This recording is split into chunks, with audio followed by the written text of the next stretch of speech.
தேவ சமூகத்தில் மிகவும் அன்பாய் கூட்டிச் சேர்க்கப்பட்ட அன்புக்குரிய சகோதர சகோதரிகளே, உங்கள் யாவருக்கும் நம்முடைய பரமபிதாவாகிய யெகோவா தேவனுடைய நாமத்தினாலும் நம்முடைய கர்த்தராகிய இயேசு கிறிஸ்துவுடைய நாமத்தினாலும் கிருபையும் சமாதானமும் உண்டாவதாக என்ற அன்பு வாழ்த்துக்களை நான் உங்கள் ஒருவருக்கும் நான் தெரிவித்துக் கொள்கிறேன். கிறிஸ்துவுக்குள் பிரியமான சகோதர சகோதரிகளே, இந்த ஒரு அருமையான கூடுகையில இன்னைக்கு நம்ம எல்லாரும் புது சிருஷ்டிகளாக அவருடைய சமூகத்தில் கூடி வந்திருக்கிறோம். அதற்காக நம் அனைவரும் நம்முடைய இயேசு கிறிஸ்து வழியாக நம்முடைய பிதாவாகிய தேவனுடைய பொற்பாதத்தில் நம்முடைய துதிகளையும் சோஸ்திரங்களையும் நாம் சமர்ப்பிக்க கடமைப்பட்டிருக்கிறோம். அன்பான சகோதர சகோதரிகளே, இந்த ஒரு தருணத்திலும் கூட நான் என்னுடைய அன்பு வாழ்த்துக்களோடு கரூர் சபையில் உள்ள சகோதரர்களுடைய அன்பு வாழ்த்துக்களை நான் என் மூலமாக நான் உங்களுக்கு தெரிவித்துள்ளேன். இந்த ஒரு நாள்ல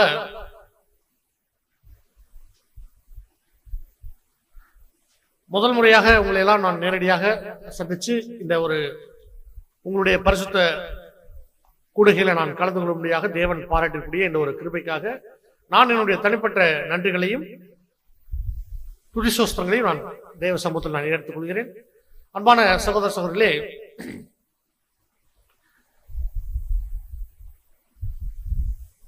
நம்முடைய நினைவூறுதல் காலப்பகுதியில் வந்துட்டாலே பொதுவாக வேத மாணவர்களுக்கு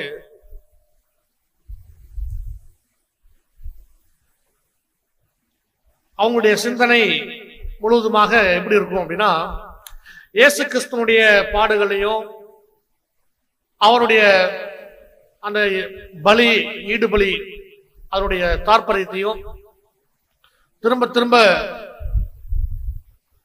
சிந்திச்சு கொண்டே இருக்கக்கூடிய ஒரு காலப்பகுதியாக இருக்கும். காரணம் என்ன அப்படின்னா, எல்லா சகோதரர்களும் ஒரு 3 மாசம் அளவுல இது சம்பந்தப்பட்ட பாடங்கள் தான் நமக்கு எடுப்பாங்க இல்லையா?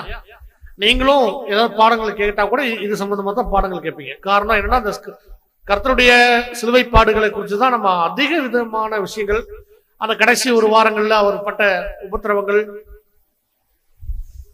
அவருடைய வாயிலிருந்து வந்த அந்த கடைசி வார்த்தைகள் எல்லாவற்றையும் திரும்ப திரும்ப தியானிச்சு கொண்டே இருக்கும். கேட்ட விஷயங்கள் தான் நம்ம திரும்ப திரும்ப கேட்டுட்டே இருக்கிறோம் அப்படின்னு ஏதாவது சலிப்பு யாருக்கா இருக்குமா? எப்ப கேட்டாலும் புதுசா கேட்கிற மாதிரி இருக்கா? நல்லது.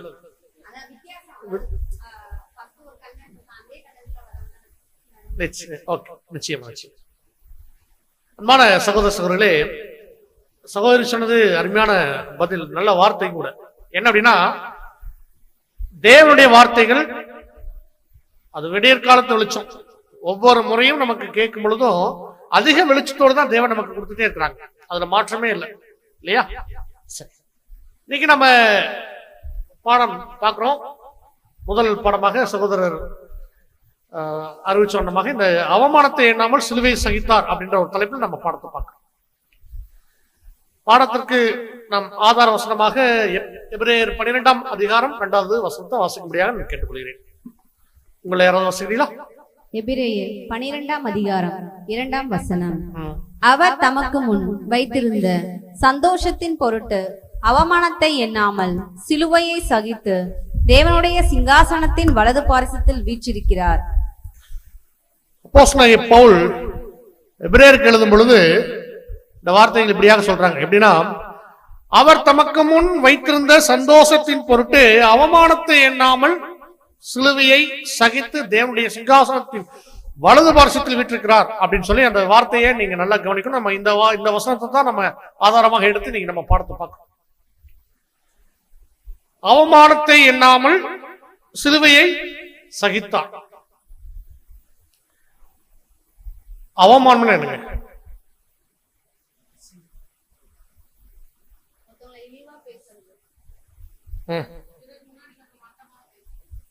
மத்தவங்க முன்னாடி நம்மள மட்டமா அவங்க ஃபேமிலி பத்தி பேசுறது. ஓகே, வேற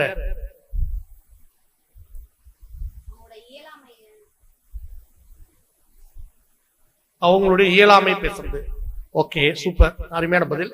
வேற அவமானம் என்ன தெரியலையா? அவமானம் என்றால் என்ன அப்படின்னா, நீங்க சொன்ன எல்லா பதிலும் தான் இங்க ஒரு கன்சல்டேட்டா பண்ணிருக்கோம். அவமானம் அப்படின்னா மற்றவங்களை ஆமா அசிங்கப்படுத்துறது, அப்படி ஒரு உணர்வு அவங்களுக்கு ஏற்படுத்துறது. அவங்க ஒண்ணுமே இல்லை, அவங்க தகுதியற்றவர்கள், தரக்குறைவானவர்கள் அப்படின்னு சொல்லி இப்படிப்பட்ட ஒரு சிந்தையை, ஒரு உணர்வை அவங்களுக்குள்ளாக ஏற்படுத்துவது.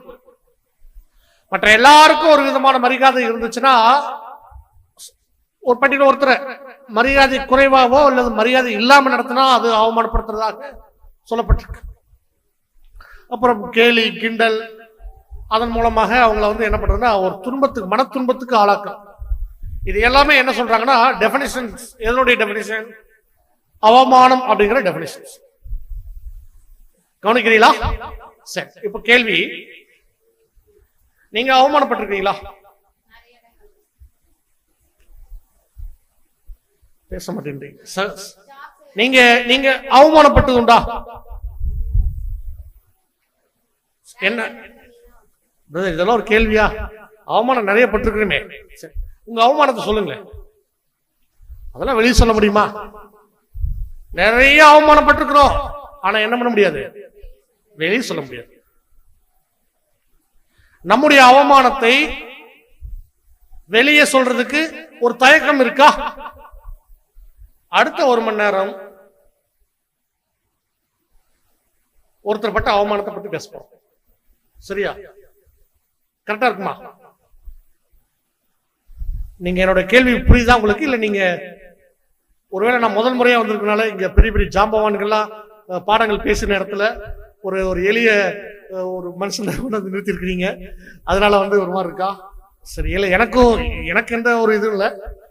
ஓகே, இப்ப நான் கேள்வி திரும்ப கேட்கிறேன். 2000 வருஷமா ஒருத்தர் அவமானப்பட்ட திரும்ப திரும்ப பேசுறோம். நாம ஒரு அவமானப்பட்டிருக்கிறோம் அப்படின்னா அந்த அவமானத்தை நாமளே பேச தயங்குறோம், மற்ற யாரும் பேசக்கூடாதுன்னு நம்ம நினைக்கிறோம். சரிதானே? ஆனாலும் வேதாகமத்துல சுவிசேஷங்கள் பதிவு இருக்கு, அப்போஸ்தலர்கள் சொல்லியிருக்காங்க, நமக்கு அது வேதமாக இருக்கு. நான் என்ன சொல்ல வரேன்னு உங்களுக்கு புரியுதுன்னு நினைக்கிறேன். நம்முடைய கர்த்தர் அவர் பட்ட அவமானங்களை வேத வசனமாக பதிவு இருக்கு. திரும்ப திரும்ப திரும்ப திரும்ப எடுத்துட்டு படிக்கிறோம். ஏன்? உங்கள ஒருத்தர் இங்க முன்னாடி நீங்க பட்ட அவமானத்தை ஏதோ ஒன்று சொல்லுங்களேன் அப்படின்னா அது நடக்கவே நடக்காது இல்லையா? இல்ல இந்த இப்படி எல்லாம் பேசக்கூடாதா, இல்ல இந்த கோணத்துல நாங்க இதுவரை யோசிச்சது இல்ல அப்படின்னு சொல்றோமா? கரெக்டா? சரி, ஒரு அவமானப்பட்டவருடைய மனநிலை எப்படி இருக்கு? நான் உளவியல் சைக்கலாஜிக்கலா நான் கேட்கிறேன். டிப்ரெஷன் இருப்பாங்க. குட். வேற அருமையான பதில். வேற சொல்றீங்க, மனவேதனையா இருக்கும். வேற சோர்வு உண்டு பண்ணும். ஓகே ஓகே, கோபம் வரும். குட். வேற அருமையா பதில் கொடுக்குறீங்க, எனக்கு ரொம்ப சந்தோஷமா இருக்கு. பாருங்க, முதல்ல ஒரு தாழ்மையான அவங்களுக்கு ஒரு தாழ்வு மனப்பான்மை உருவாகும். அந்த உணர்வு எப்படிப்பட்ட உணர்வாக இருக்குன்னா, நம்ம மற்றவங்களை போல நான் இல்லை, நான் எதற்கும் தகுதி இல்லை அப்படின்னு அவங்களே அவங்களுக்கு எவ்வளவு தாளம் இருந்துட்டா கூட அந்த அவமானம் அப்படிங்கிற ஒரு விஷயம் அவங்கள ரொம்ப குறைச்சிடும். சரியா? அடுத்து பாருங்க, அன்பான சொல்ல மிகுந்த ஒரு மன வருத்தமும் வேதனையும் அவங்களை படுத்திடும். அப்புறம் சில நேரங்களில் நம்மளை யார் அவமானப்படுத்தினாங்களோ அவங்க மேல ஒரு தீராத ஒரு கோபம் இருக்கும். அதன் மூலமா சில பேருக்கு பழிவாங்கக்கூடிய உணர்வு ஏற்படும். அப்புறம் பயம் தயக்கம் எல்லாம் வந்துடும். பயம் தயக்கம். ஒருவேளை இந்த இடத்துக்கு ஒரு காரியத்தை ஒரு 5 நிமிஷம் பேசுங்க அப்படின்னு சொல்லிட்டாங்க, அவங்களுக்கு சரியா பேச வரல, ஒரு மாதிரி அவங்கள அவர் ஒரு அவமானப்பட்டது போல ஃபீல் பண்றாங்க. திரும்ப இந்த இடத்துக்கு வாங்கன்னா அவரை கொண்டு வர்றது பயங்கர சிரமம், அந்த சகோதரனையும் அந்த சகோதரியும். ஏன் இந்த இடத்துல நான் அவமானப்பட்டுட்டேன், நான் அவமானப்படத்துல போய் நிக்கணும் அப்படிங்கிறதுக்கு ஒரு தைரியம் வேணும். அந்த தைரியம் அவங்க கிட்ட போயிடும். அவங்கள ரெடி பண்ணி தயார் செஞ்சு கொண்டு வர்றதுக்கு ரொம்ப கஷ்டம். அதான் பயம் வந்துடும், ஒரு தயக்கம் வந்துடும். அப்புறம் தங்களை தனிமைப்படுத்திக் கொள்ளக்கூடிய ஒரு உணர்வு. தனிமைனா யாரையும் பார்க்க விரும்ப மாட்டாங்க, யார்கிட்டையும் பேச விரும்ப மாட்டாங்க. ஒருவேளை நீங்க அவமானப்பட்டிருக்கிறீங்கன்னா இதெல்லாம் நான் சொல்றது உங்களோட ஒரு கனெக்ட் ஆகும், இந்த வேர்டு கனெக்ட் ஆகும். அடுத்தது அவங்களுடைய ஒரு அந்த தன்னம்பிக்கை அப்படிங்கிற ஒரு கான்பிடன்ஸ் லெவல்லாம் அப்படியே டவுன் ஆயிடும். அன்பான சகோதர சகோதரிகளே, இப்ப நம்ம இவ்வளவு நேரம் பேசுனதுல என்னன்னா, அவமானம்னா என்ன, அவமானப்பட்டவங்களுடைய மனநிலை எப்படியாக இருக்கும் அப்படின்லாம் இவ்வளவு நேரம் நம்ம பேசுவோம். சரியா? நம்முடைய ஆண்டவராகிய இயேசு கிறிஸ்து அவருடைய சிலுவை பாடுகள் அது குறித்து நம்ம நிறைய படிச்சிருக்கிறோம் இல்லையா? நம்முடைய ஆண்டவர் என்னென்ன அவமானப்பட்டார், அவர் எப்படி அவமானப்படுத்தினாங்க?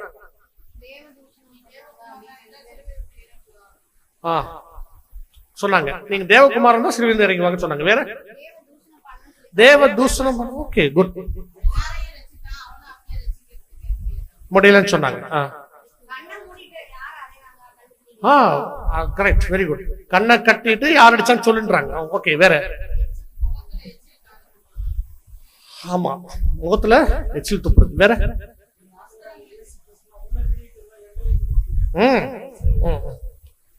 நிறைய அவமானங்கள் இருக்கு இல்லையா? நம்ம என்ன பண்ண போறோம்னா, ஒரு சில அவமானங்கள் ஒரு சில சாம்பிள் தான் எடுப்பாங்க.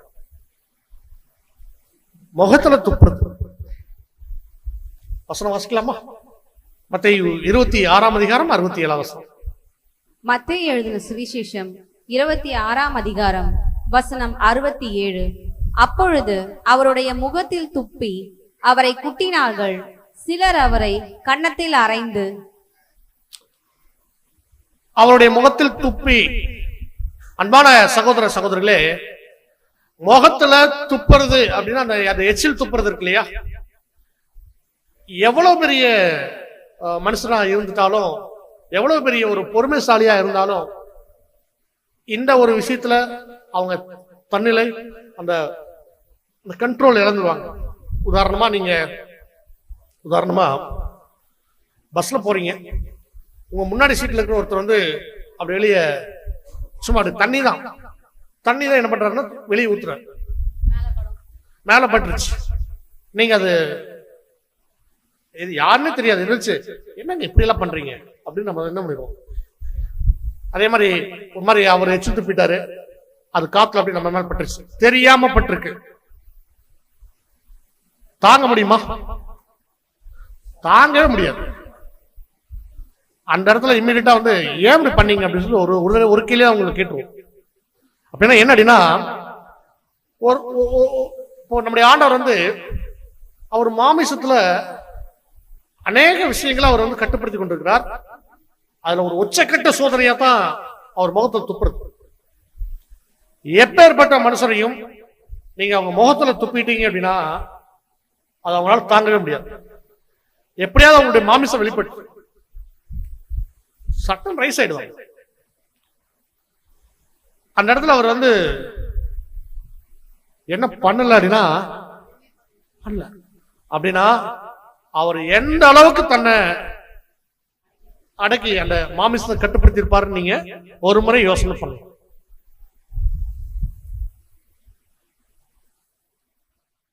இந்த இடத்துல நீங்க உங்களை வச்சு பாருங்க. எனக்கு இந்த மாதிரி ஒரு சூழ்நிலை நடந்தா நான் என்ன ரியாக்ட் பண்ணுவேன்? கோவத்துல எட்டு அடிச்சிருவோம், அதெல்லாம் நடக்கும். இப்போ உங்களை கையெல்லாம் கட்டி வச்சிட்டாங்க, அறையெல்லாம் முடியாது, என்ன பண்ணுவீங்க? துப்பிட்டாங்க அப்படிங்க, அப்படியே ஏதாவது டிராப் ஆகுது, திருப்பி பண்ணுவோம். ஓகே, வேற அதாவது நம்மளால என்ன முடியுமோ அந்த ரியாக்ஷன் கட்டுவோம். எதுவுமே முடியலையா மனசுலயாவது பொங்கி எடுத்துட்டு இருப்போம், திட்டி தீத்துட்டு இருப்போம். மைண்டு அப்படியே மீட் போட்ட மாதிரி சைலண்டா இருக்குமா? ஒரு அந்த நம்மளுடைய நிதானத்தை நம்ம என்ன ஆயிடுவோம்னா அந்த இடத்துல இழக்கிறதுக்கான அதிக வாய்ப்பு இருக்கு இல்லையா? அவரும் நிதானத்தை இழக்கவே இல்லை. எப்படி முடிஞ்சிச்சு? சிந்தனைக்காக விஷயம் நம்ம கடைசியில் பார்ப்போம். அடுத்தது இல்ல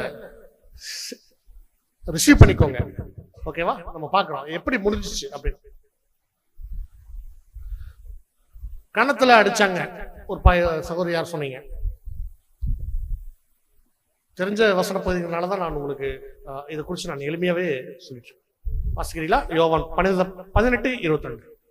யோவான் எழுதின சுவிசேஷம் 18ஆம் அதிகாரம் வசனம் 22. இப்படி அவர் சொன்ன பொழுது சமீபத்தில் நின்ற சேவகரில் ஒருவன் பிரதான ஆசாரியனுக்கு இப்படியா உத்தரவு சொல்கிறது என்று இயேசுவை ஒரு அறை அறைந்தான். இந்த சம்பவத்தினுடைய பின்னணி என்னன்னு உங்களுக்கு தெரியும். விசாரணை நடக்குது. யாருக்கிட்டனா வந்து ஒரு பிரதான ஆசாரியின் முன்னாடி அவர் இருக்கும்போது அவர் கேட்கிறார், இவர் பதில் சொல்றார். பக்கத்துல இருக்கிறவர் வந்து ஐயாவுக்கு இப்படித்தான் பேசுவியா பதில் அப்படின்ற மாதிரி அந்த இடத்துல அப்படி ஒரு அடி. அந்த அடியினுடைய அர்த்தம் என்னன்னா நம்முடைய ஆண்டவரை குற்றப்படுத்துறது மாத்திரமல்ல,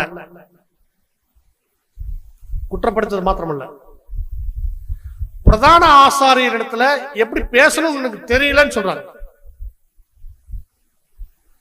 அவர் மரியாதை குறைவாவோ பேசல, அல்லது எந்த விதத்திலையும் அந்த பிரதான ஆசாரியனுடைய மாறாம, நீங்க உங்களுக்கு புரிய நினைக்கிறேன். ஆக்சுவலா இங்க அடி வாங்கினது யாரு தெரியுங்களா? அவர் மகா பிரதான ஆசாரியன், ஓகேவா? அந்த மகா பிரதான ஆசாரியனு ஒரு பிரதான ஆசாரியனுக்கு இப்படித்தான் உத்தரவு சொல்லுவியான்னு சொல்லி ஒருத்தர் அடிக்கிறார். மேபி அவருடைய கையாளா இருக்கலாம். அவர் வந்து அந்த அன்னைக்கு அந்த அண்ணா காய்பா அந்த டீம் அவங்களெல்லாம் வந்து அவங்கள சந்தோஷப்படுத்துறதுக்காக இவர் ஒரு அடி அடிக்கிறாங்க. இதெல்லாம் நம்முடைய ஆண்டவர் தெரியாம இல்லை, அங்க என்ன நடக்குது. பர்டிகுலரா அவரை வந்து அவமானப்படுத்தணுங்கிற நோக்கத்திலே இந்த விஷயம் செய்யறாங்க.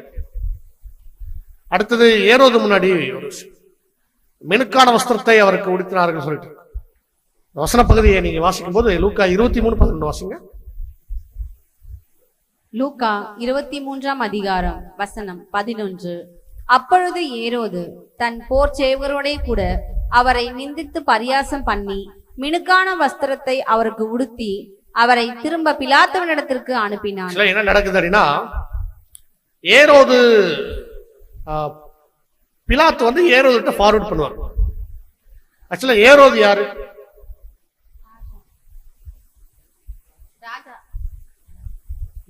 ராஜானா யாருக்கு ராஜா? அதான் அந்த ஒரு சிஸ்டத்தை நீங்க புரிஞ்சுக்கோங்க.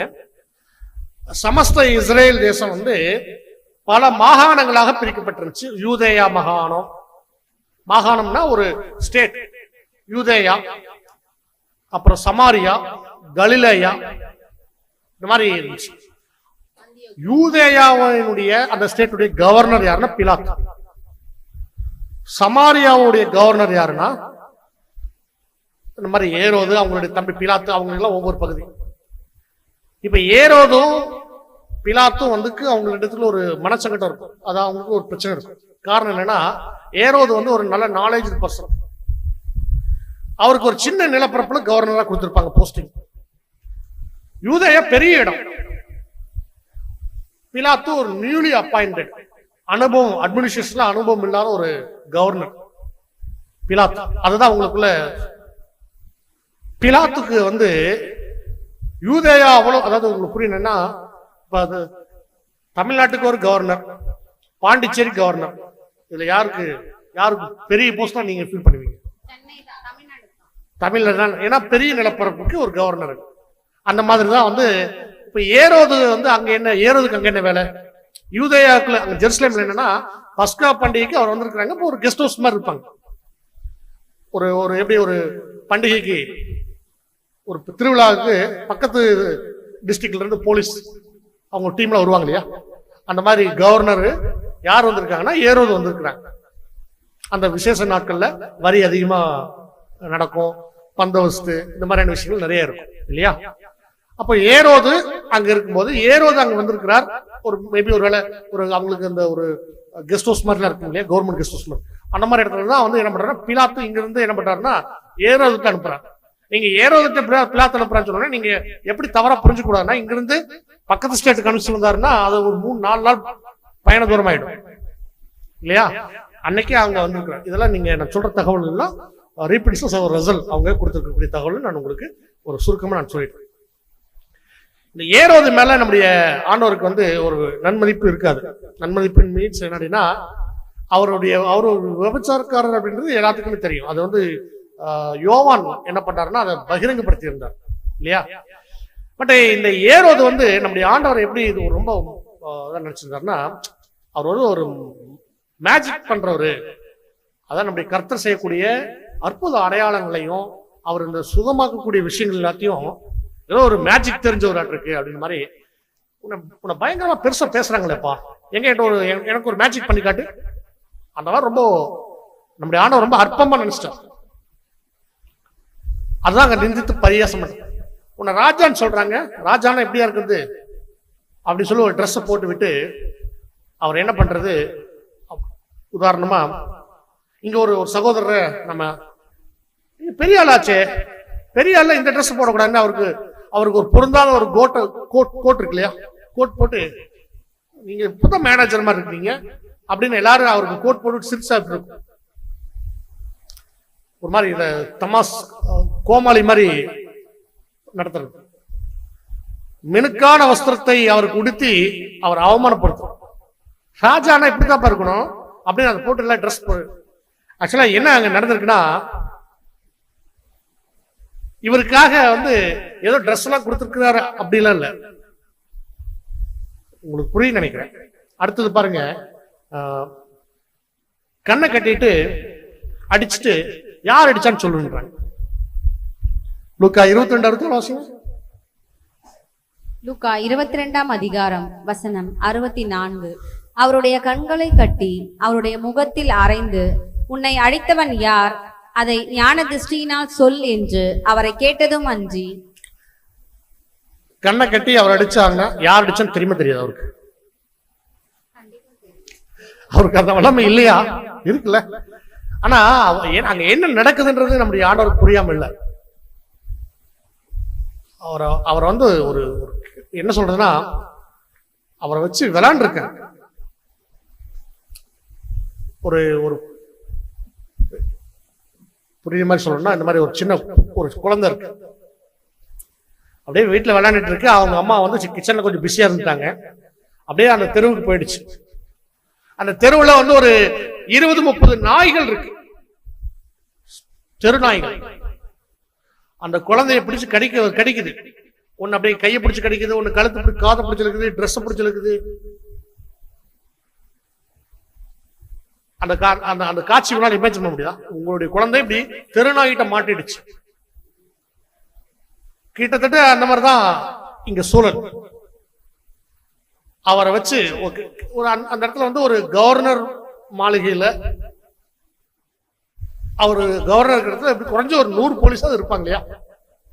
அந்த மாதிரிதான் அந்த போர்ச்சேவர்கள் அங்க சுத்தி இருக்கிறவங்க எல்லாருமே சும்மா விளையாண்டு இருக்காங்க. அந்த அடிச்சு யாருன்னு சொல்லு அப்படின்றதெல்லாம் வந்து எக்ஸ்ட்ரீம் அவமானம். அவருக்கு தெரியும். ஆனாலும் என்ன பண்றாருன்னா, அந்த இடத்துல எப்படி இதெல்லாம் அவரால் சகிக்க முடிஞ்சிச்சு அப்படிங்கறத மாத்திரம் நீங்க சிந்திச்சுட்டே வாங்க, நம்ம பார்ப்போம். கடைசியா வந்து அவரை என்ன பண்றாங்கன்னா, அந்த சிலுவையில ஜட்ஜ்மெண்ட் எல்லாம் எனக்குரிய நம்ம இந்திய நேரப்படி ஒரு காலையில ஒரு 7 மணி சுமாருக்கெல்லாம் வந்து ஜட்ஜ்மெண்ட் எல்லாம் வந்துட்டு வாங்கிட்டு ஒரு 9 மணிக்கெல்லாம் போய் சிலுவையில் அரைஞ்சாடிச்சு. உடனே உயிர் போகல, உங்களுக்கு தெரியும் நினைக்கிறேன். 3 மணி தான் நம்ம டைம்ல, நான் சொல்றதுல இந்திய நேரப்படி 3 மணிக்கு அவர் உயிர் பிரிஞ்சிருச்சு சிலுவையில. அவ்வளவு நேரம் இருக்கிறார். காலையில 9 மணில இருந்து 3 மணி இருக்கு, ஏற்கனவே ஒரு 6 மணி நேரம் வருதா? அதுல நிறைய விஷயங்கள் இருக்கு. அதுல ஒண்ணு என்ன அப்படின்னா, நம்ம அவமானங்கள்ல சும்மா நம்ம ஒரு பாடத்துக்காக ஒரு சாம்பிளா சில விஷயங்கள் மட்டும் எடுக்கிறோம். சிலுவையிலிருந்து இறங்கி வா அப்படின்னு சொல்லி பேசி கேலி செய்யுது. என்ன நடக்குது அப்படின் போது வசனம் வாசிங்க. மத்தேயு 27, 39, 40 2 வசனத்தை வாசிக்கணும். மத்தேயு எழுதிய சுவிசேஷம் 27ஆம் அதிகாரம் வசனம் 39 முதல். அந்த வழியாய் நடந்து போகிறவர்கள் தங்கள் தலைகளை துலுக்கி, தேவாலயத்தை இடித்து 3 நாளைக்குள்ளே கட்டுகிறவனே, உன்னை நீயே ரட்சித்துக்கொள், நீ தேவனுடைய குமாரனானால் சிலுவையிலிருந்து இறங்கி வா என்று அவரை தூஷித்தார்கள். இந்த வேர்டெல்லாம் நீங்க கவனிச்சு பாருங்க. சிலுவையிலிருந்து இறங்கி வா. ஆக்சுவலா வந்து ரோமர்களுடைய நடைமுறை எப்படின்னா, சிலுவையில ஒரு குற்றவாளிகளை சிலுவையில வந்து வச்சிட்டாங்கன்னு சொன்னா, என்ன குற்றத்துக்காக அவங்கள சிலுவையில அரைஞ்சான்னு சொல்லிட்டு ஒரு போர்டு மேல வைப்பாங்க. இவர் வந்து கொள்ளையடிச்சிட்டாரு, கொலை செஞ்சுட்டாரு, அல்லது வந்து விபச்சாரம் பண்ணிட்டாரு, அந்த மாதிரி என்ன குற்றமோ அது மேல எழுதி வைப்பாங்க. சரிங்களா? அதுல வந்து நம்முடைய ஆண்டவருக்கு 3 லாங்குவேஜ் அங்க இருந்துச்சு. 3 லாங்குவேஜ் சொன்னா உங்களுக்கு ஹீப்ரு, லத்தீன், கிரீக். அது அன்னைக்கு அந்த யூதருடைய தாய்மொழி வந்து ஹீப்ரு, எபிரேய பாஷை. கிரீக் வந்து அங்க அன்னைக்கு ஒரு படிச்சவங்க எல்லாருடைய ஒரு பொது மொழியா. லத்தீன் வந்து அவங்களுடைய ஆட்சி அதிகாரத்துடைய மொழியாக, ரோமனுடைய ஆட்சி. அதாவது இப்ப தமிழ்நாட்டுல தமிழ் மொழி நம்முடைய தாய்மொழின்னு வச்சுக்கோங்க. இங்கிலீஷ் பொதுவான லாங்குவேஜ். ஹிந்தி அலுவல் மொழி, அதாவது ஆட்சி மொழி சொல்லுவாங்க இல்லையா, அந்த மாதிரி ஒரு 3 லாங்குவேஜ்ல தமிழ், இங்கிலீஷ், ஹிந்தி அப்படி எழுதி வச்சு அப்படி இருக்கும். அதே மாதிரிதான் அங்க வந்து என்னன்னா 3 லாங்குவேஜ். கிட்டத்தட்ட அந்த வழியா போறவங்க எல்லாருமே இந்த 3ல ஏதோ ஒன்று தெரிஞ்சிருக்கும். 3ல எல்லாருக்குமே தெரியுற மாதிரியான விஷயங்கள் அங்க போர்ல பண்ணிடுறாங்க. எப்படின்னா, ஒரு யூதருக்கு ராஜான்னு, யூதருடைய ராஜா அப்படின்ற மாதிரியான விஷயங்களை அதான் நீங்க படிச்சிருப்பீங்க. அது என்ன ஒரு விஷயம்னா, அதை பார்த்துட்டு இவர் யூதன் ராஜாவா, இவர் தேவனுடைய குமாரனா, அந்த ஒரு பார்க்கிறவங்களுக்கு ஒரு கோபம் எழுவது போல, கூட இருக்கிறவங்களே அந்த நிந்திக்கிற, நீ இறங்கி வா, தேவனுடைய குமாரனா இருந்தா நீ சிலுவையில் இறங்கி வா. இது உச்சகட்டமா என்ன சொல்லுவாங்கன்னா, அவங்களுடைய பிறப்பு குறிச்சு பேசுறது. இப்போ அவங்களுடைய அப்பா பேர் சொல்லி, நீ அவருடைய மகனா இருந்தா, உங்க அப்பாவுக்கு மகனா இருந்தா, இல்ல இவருதான் உங்க அப்பாவா இருந்தா அப்படின்னு அந்த அந்த ஒரு உள்ள இருக்க நோக்கத்தை பாருங்க. கடைசியா அந்த பிறப்பு குறிச்சு பேசும்போது அது எக்ஸ்ட்ரீமா ஒரு அங்கேயும் அவர் என்ன பண்றாருன்னா, பொறுமையோட இந்த மாதிரி சில விஷயங்கள் ஒரு 15, 16 நீங்க கவுண்ட் பண்ணி எடுத்தீங்கன்னா ஒரு 15, 16 அவமான காரியங்கள் வந்து அந்த கடைசி நாள்ல அவரை படுத்துறதுல வரும். போதும், இதுவே போதுமானதா இருக்கும். இப்ப கேள்வி என்னடினா, மாதிரி நான் அவர் முகத்தை துப்பும் பொழுதும் கன்னத்துல அறையும் பொழுதும் நீ தேவனுடைய குமாரன் சொன்னா அப்படின்னு சொல்லி அந்த உச்சபட்சமான விஷயத்தை டச் பண்ணும் போதும் அவர்னால எப்படி சகிக்க முடிஞ்சிச்சு?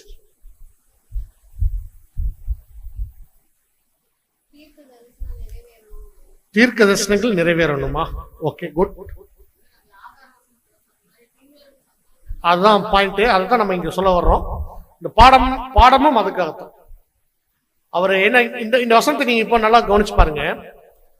அவர் தமக்கு முன் வைத்திருந்த சந்தோஷத்தின் பொருட்டு அப்படின்னா, தேவன் அவருக்கு ஒரு மிகப்பெரிய ஒரு சந்தோஷம் வச்சிருக்கிறார்.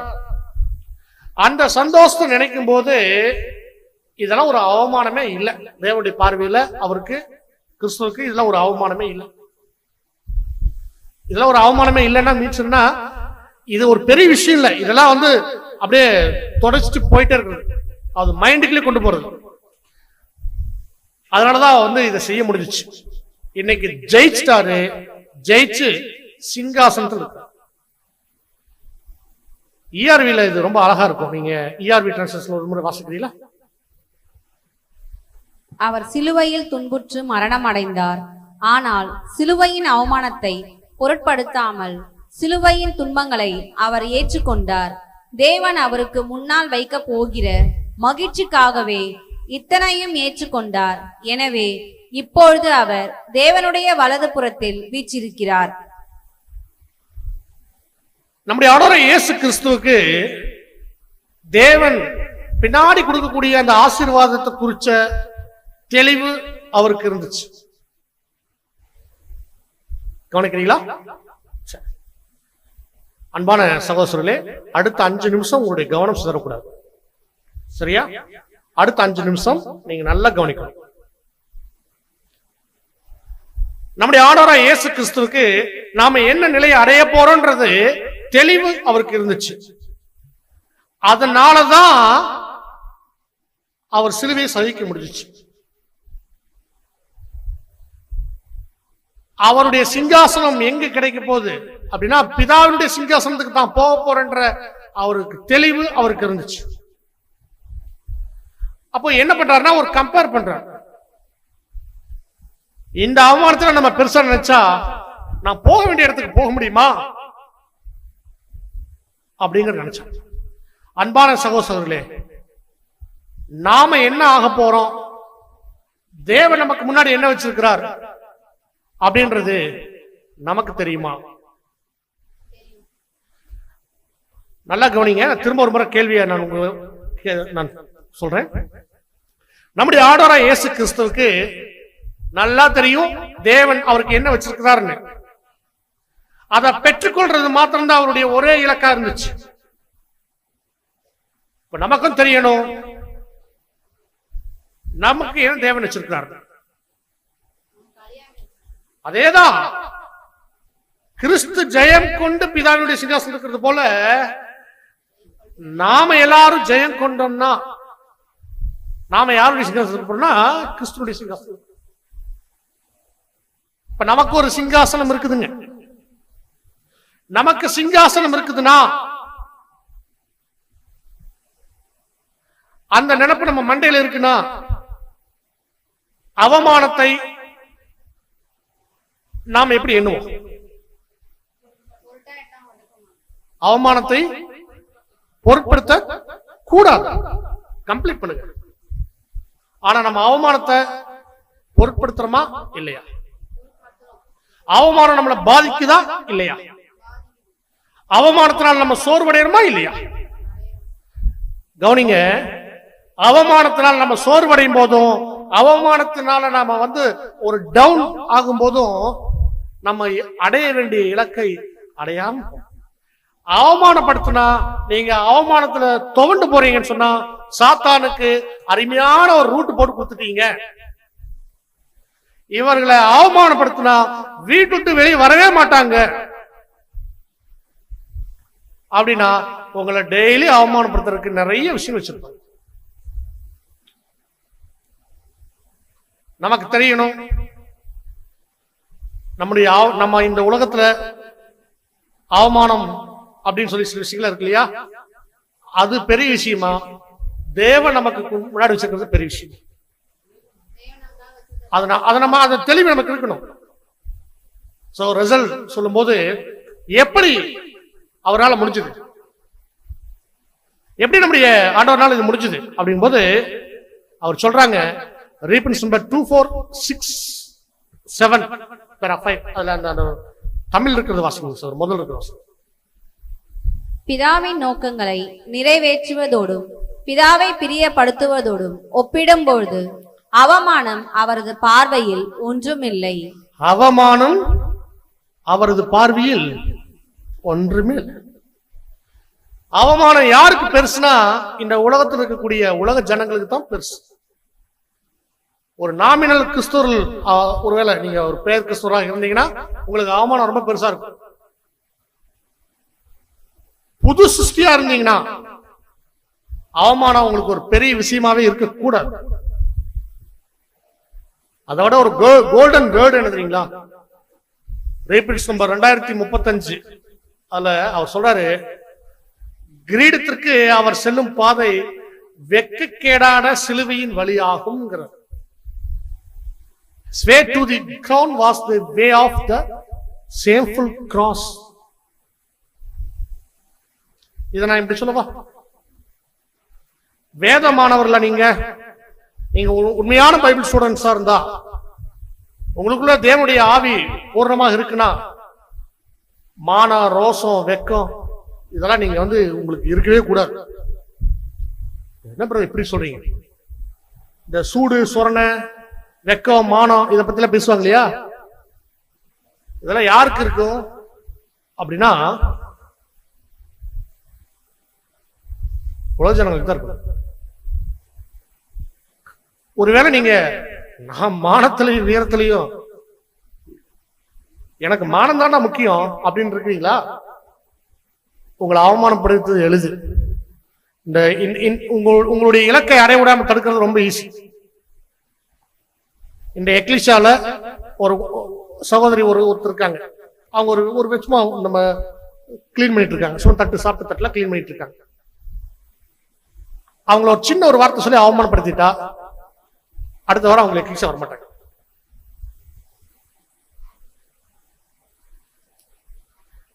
அவங்க அடைய வேண்டிய இலக்கை தடை செய்வது எளிது.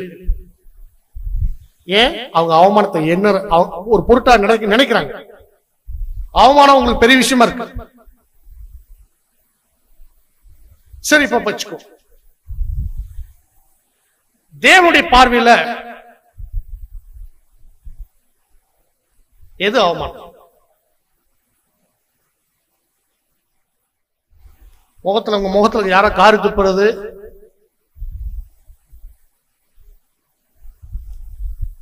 உங்க தலையில அப்படி பின்னாடி தட்டி இந்த மாதிரி விஷயங்கள் தாங்க முடியாதது. நம்முடைய ஆண்டவர் கிடந்தது தாங்கவே முடியாது, அது மாற்று கருத்தே இல்லை. ஆனா அவரால் எப்படி சகிக்க முடிஞ்சதுன்னா அவருக்கு முன்னாடி பெரிய விஷயம் தான். இப்ப தேவன் என்ன சொல்றாரு? இதெல்லாம் அவமானம் இல்ல உங்களுக்கு.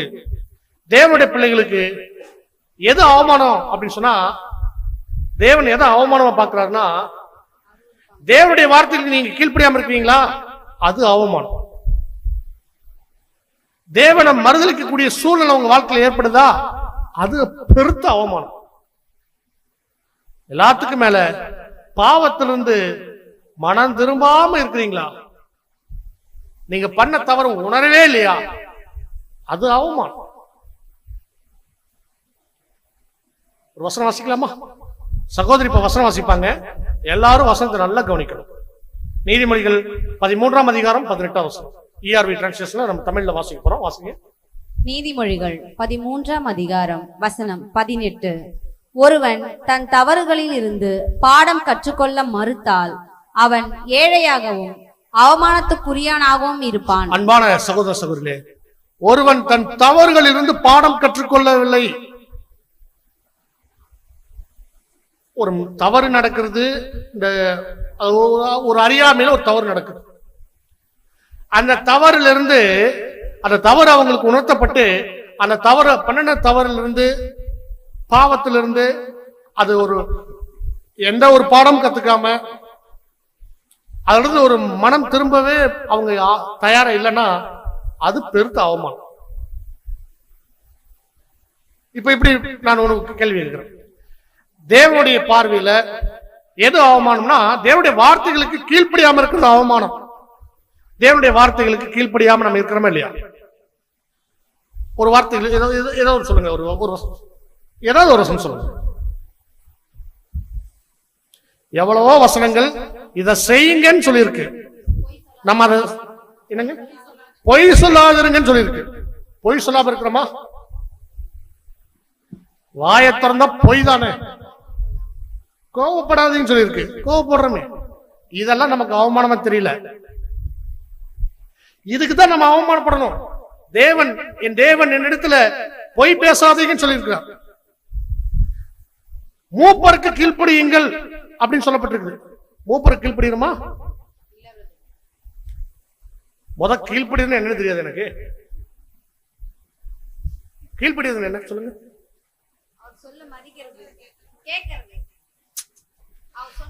அதாவது கேரக்டர் லெசன்ஸ் பொறுத்த வரைக்கும் நீங்க அத ஆழமா அத அர்த்தத்தை புரிஞ்சு எடுத்து நீங்க வச்சிடணும்.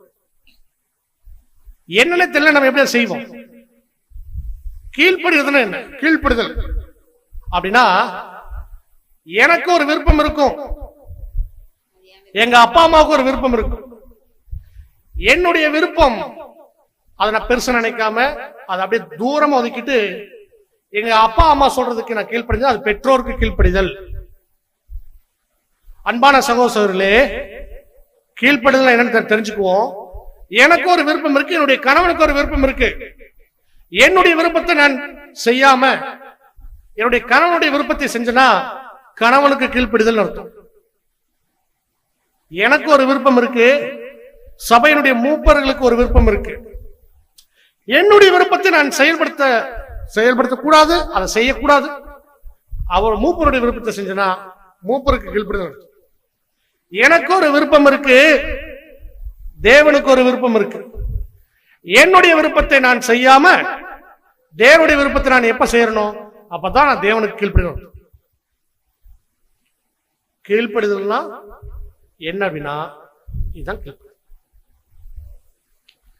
ஒருவேளை தேவனுக்கு சித்தம் அடுத்த முறை வந்தா கீழ்ப்படிதல் என்னன்னு கேட்டா தயவு செய்து யாரும் ஒருத்தரா சொல்லுங்க. சொல்றீங்களா? சந்தோஷம். இப்ப நான் சொல்ற விஷயத்தை நீங்க திரும்ப வந்துருங்க. எத்தனையோ தேவனுடைய வார்த்தைகள் இருக்கு. சபை கூடுகை விட்டுறாதீங்கன்னு இருக்கு.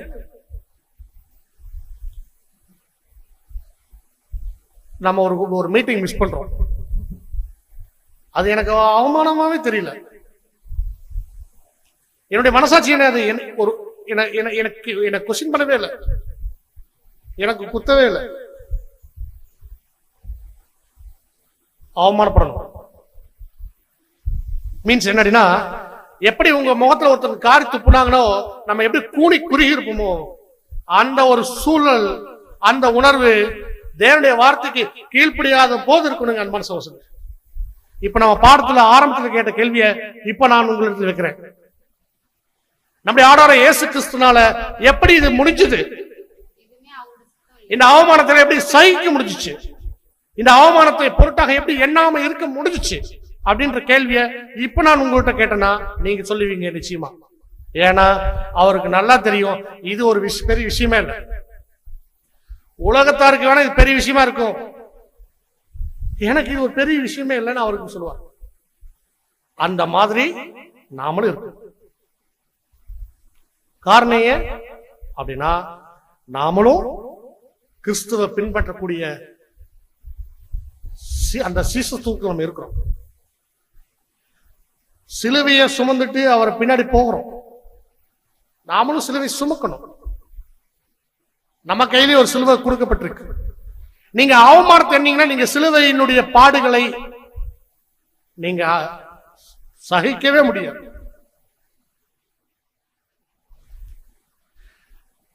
அதனாலதான் நமக்கு என்ன வருது அப்படின்னா, எல்லாவற்றுக்கும் எதிர்வினை செய்துட்டே இருக்கிறோம். ஓடானா ஓடி,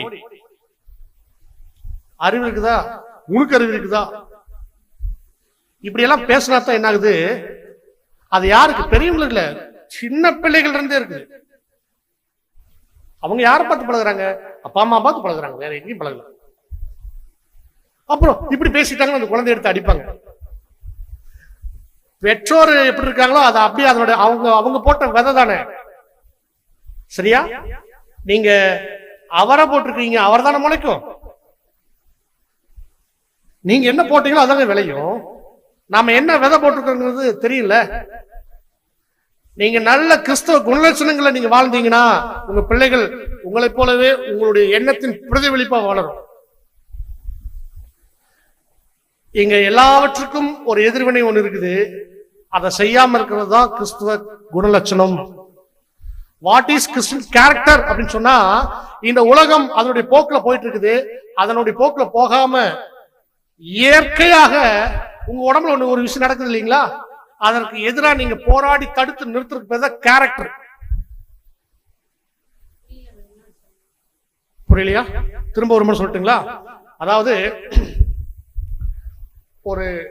ஒரு கல் எடுத்து மேல வீசுறீங்க, அந்த கல்லு கீழே வரும், அது இயற்கை. மேல வீசின கல் அப்படி கீழே தான் வரும். இந்த பூமிக்கு ஒரு ஈர்ப்பு விசை இருக்கு. அதே மாதிரி ஒரு தண்ணி, ஒரு நதி, ஆறு ஓடுது, நல்ல கரை புரண்டு ஓடுது. அதுல ஒரு மரக்கிளையை வெட்டி போடுறீங்க, அந்த தண்ணீருடைய ஓட்டத்துல ஓடும். இந்த பூமியில எல்லா படைப்புகளும் அதனுடைய போக்கிலேயே போயிட்டு இருக்கு. ஆனால் தேவன் ஒரு புதிய ஒரு படைப்பை, ஒரு புதிய சிருஷ்டியை உண்டாக்குறாங்க. அது இந்த உலகத்தின் போக்குல போகாம அதற்கு நேர் மாறாக செயல்படும். அதுக்கு பேர் தான் புது சிருஷ்டி. அடிச்சா கோபம் வரும்னா அது மற்றவங்களுக்கு, மனுஷங்களுக்கு. நம்ம மனுஷங்களே இல்லை, நம்ம புது சிருஷ்டி. அப்ப இயல்பா நம்ம வாழ்க்கையில் ஒண்ணு நடக்குது இல்லையா, அதற்கு எதிராக நம்ம செயல்பட ஆரம்பிக்கணும். அதத்தாங்க கேரக்டர் பேசுறாங்க. மன்னிக்கிறது அப்படிங்கிறது வராது, கஷ்டம். ஆனா அதை செய்யணும். விட்டு கொடுக்கிறது வரவே வராது, செய்யணும். எல்லாத்துக்கும் ஈஸியா ஒண்ணு இருக்கு, எல்லாத்துக்கும் எளிமையா ஒண்ணு இருக்குது. அந்த எளிமையானதையும் சௌகரியமானதையும் செய்யறதுக்கு அல்ல நம்முடைய கிறிஸ்தவ வாழ்க்கை. எளிமையானதை செய்யாதீங்க, சரியானது செய்யுங்க. எது சரியானது அப்படின்னா, தேவன் நமக்கு சில நீதியின் கொள்கைகள் வச்சிருக்கிறாங்க, அதான் சரியானது. அன்பான சகோதரர்களே, இது எல்லாவற்றையும் நீங்க எதிர்கொள்றதுக்கு நீங்க இந்த பூமியில அநேக பாடுகளையும் உபத்திரவங்களையும் நீங்க சந்திக்க வேண்டி வரும். அதனாலதான் அநேக உபத்திரங்கள் வழியாத்தான் நீங்க என்ன பண்ண முடியும் அப்படின்னு சொல்லியிருக்காங்க. அப்போ எதையும் நீங்க என்ன செஞ்சிட முடியாது அப்படின்னா, நான் அப்படி எளிமையா வந்துட்டேன் அப்படின்னு சொல்றேன். உங்களுக்குள்ள அந்த கிறிஸ்துவனுடைய ஜீவன் இருக்கிறது உண்மை அப்படின்னா, நீங்க கிறிஸ்து அப்படின்றது உண்மைனா கிறிஸ்துவின் சிந்தை மாத்திரம் தான் இருக்கணும். அன்பான சகோதரர்களே, அநேக விதமான விஷயங்கள் என்னுடைய வாழ்க்கையில நான் நிறைய அவமானப்படுறேன். கேட்கும்போது நீங்க எல்லாம் சொன்னீங்க, அவமானப்பட்டிருக்கல, நிறைய பட்டிருக்கேன். இதே கேள்வியை நான் வேற ஒரு சகோதரர்கிட்ட இந்த பாடத்துக்காக நம்ம கேட்கும்போது, பிரதர் நீங்க ஏதாவது அவமானப்பட்டிருக்கீங்களா, உங்களுடைய நீங்க என்ன அவமானப்பட்டிருக்கீங்கன்னு சொல்லி பர்சனலா கேட்கும்போது, அவர் சொன்ன அவமானங்கள் எல்லாமே அவருடைய இச்சையினால அவர் சில அவமானங்கள் பெற்றிருக்கிறார். அது அல்ல, அது அல்லவே அல்ல. நம்ம தேவ நீதிக்காகவும் தேவனுடைய வார்த்தைகளுக்காக நம்ம வைராகியமா இருந்து சில அவமானங்களை நம்ம பண்றோம். நீங்க தேட வேண்டாம், பாடுகளை உபத்திரங்களை நீங்க தேடவே வேண்டாம். நீங்க சரியா நடக்கும்போது உங்களை தேடி வரும். நீங்க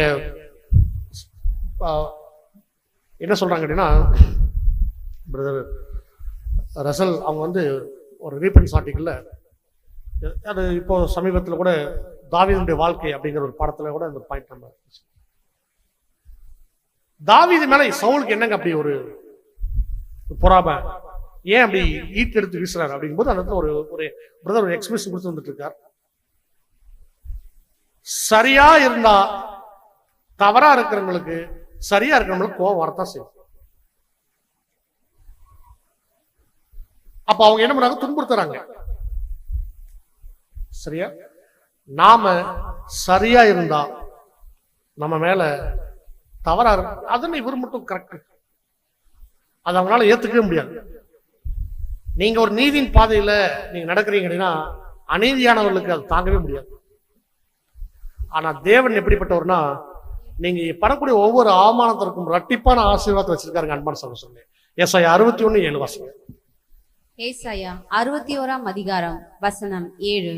கடந்த காலத்தில் மற்றவர்கள் உன்னை அவமானப்படுத்தி உன் மீது கெட்டவற்றை சொன்னார்கள்.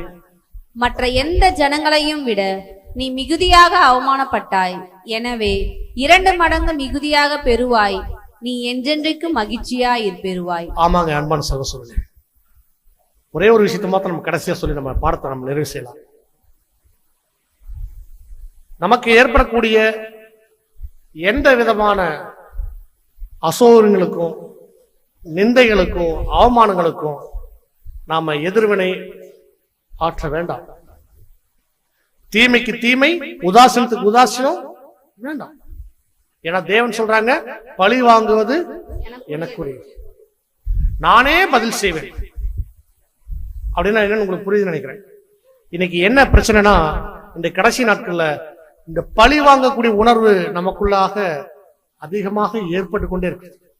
ஏதாவது நம்மளை ஏதாவது சொல்லிட்ட உடனே நம்ம அவங்கள ஏதாவது செய்யணும். பழி வாங்குறதுன்னு என்ன?